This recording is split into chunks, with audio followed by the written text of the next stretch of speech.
Hello again. Yeah, we're here. We're gonna clean the filter.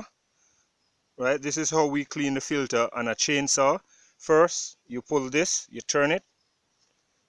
Right, here you go. You take it off.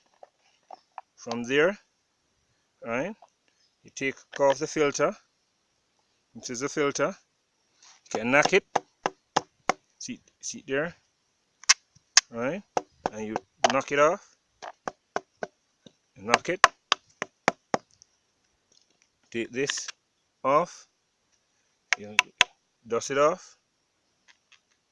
Put it on here. Put it right back on. Alright. You ensure you put this on properly. And you turn there. And you turn it.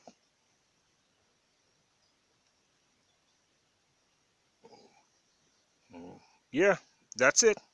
That's how you clean a filter on a chainsaw. Alright.